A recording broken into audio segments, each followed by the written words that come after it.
Hello mga kapechay! Ngayon nga po ay mag-vlog tayo again ng mga pampaswerte na magbibigay sa inyo ng inyong mga wishes as well as inyong mga minimithi sa buhay.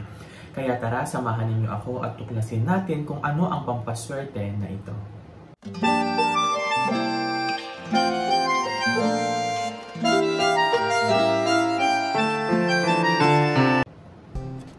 Ngayon nga mga kapechay ay may mga i-introduce ako sa inyo ng mga necklaces na magbibigay swerte sa inyo.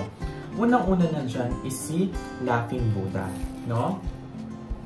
Ito po si Laughing Buddha. Ayan. See, ang ganda niya po, ano? Ayan.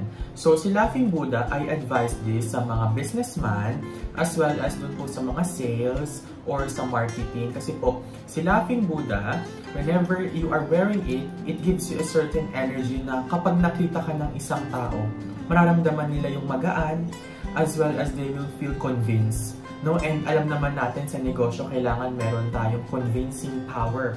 And yun po ay daladala ni Laughing Buddha. Si Laughing Buddha rin po ay makakatulong po sa negosyo ninyo para yung mga employees ninyo will always be happy. As well as from the word Laughing Buddha, kung sino po yung nagsusuot sa kanya will feel happy and will feel yung ease. Kasi syempre pag may negosyo tayo, no, we would always feel mainit ulo and stressed, no? So, kung meron po tayong Laughing Buddha, if we are wearing it always, no, we will feel magaan and madali po natin masosolve yung mga maraming problems as well as yung mga maliliit na bagay sa negosyo na minsan pag hindi mo napansin ay lumalaki na. No? Okay, going forward, meron po tayong necklace for health, no? This one. Yan siya.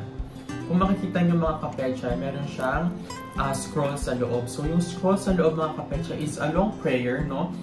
Ginawa siyang maliit so that it will feel yung mga, it will fit yung mga amulets natin, no? Para kahit saan tayo magpunta, dala-dala natin. So, this one is a vase, no? It's a base. It means to say, kung ano yung mga problems ninyo, na-absorb niya. As well as kung may mga negativity around you, no? It will eventually mawawala kasi na-absorb ng necklace ito. As well as ito po ay for health. So, if you are having trouble when it comes to your health, may problema po kayo, no? Madaling magkasakit, or may anak kayo na sakitin, asawa niyo sakitin, ipasuot niyo po sa kanila, no? So, ayan, alright. Next, we move on to one of my favorite, no, na crystal na necklace is this one. It is the bamboo necklace, no? So, the bamboo necklace, ayan siya mga kapechay. Sa personal, maganda siya. Sa camera, medyo hindi lang po ma-focus, ano? Pero, ayan yung ating bamboo necklace. If you are wearing it mga kapechay, yung buhay po natin, hindi po siya yung, alam nyo yung parang mahirap, tapos magkakaroon, tapos maghihirap. Di ba minsan yung ganon? From riches to rags, mga ganyan. Ayaw natin ng ganon. If we are wearing bamboo po, it signifies na yung buhay natin will always have stability. So when we say stability, stable ka. No? Di ba yung bamboo, kahit may bagyo mga kapechay, hindi yan basta-basta na natutumba or na-uproot. No? Ang bamboo nagsusway lang. So tayo, parang sa buhay natin, no, although may mga pagdadaan tayo ng mga trials and problems in life, but if we have bamboo, if we are wearing it, no, hindi tayo madaling babagsak sa buhay. And of course, last but not the least is Macho, no? Ayan si Macho. Yan. Yan po si Macho, no? So, si Macho po, siya po yung patron ng mga gusto mag-abroad as well as yung mga nasa abroad na.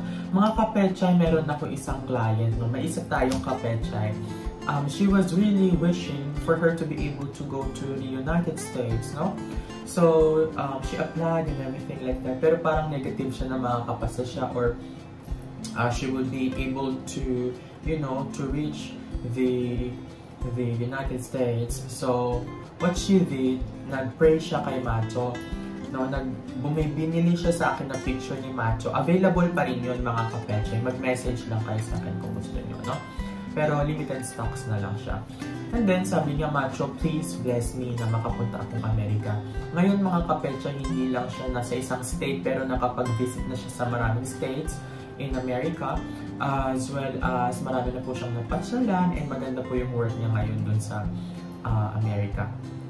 And then, usually mga kapetsa, marami nag-order sa akin, yung mga nasa abroad na, from the Philippines, umuwi sila, no, and they would carry Macho. Literal po na dala-dala nila magmula dito sa aking office, no, and then dadalhin po nila. Meron na ako nakapagdala sa America, as well as sa, if I may remember it correctly, sa Australia, no.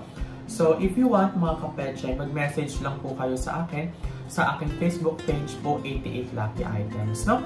Maraming salamat po. Sis Jenny. Bye-bye mga kapetsa!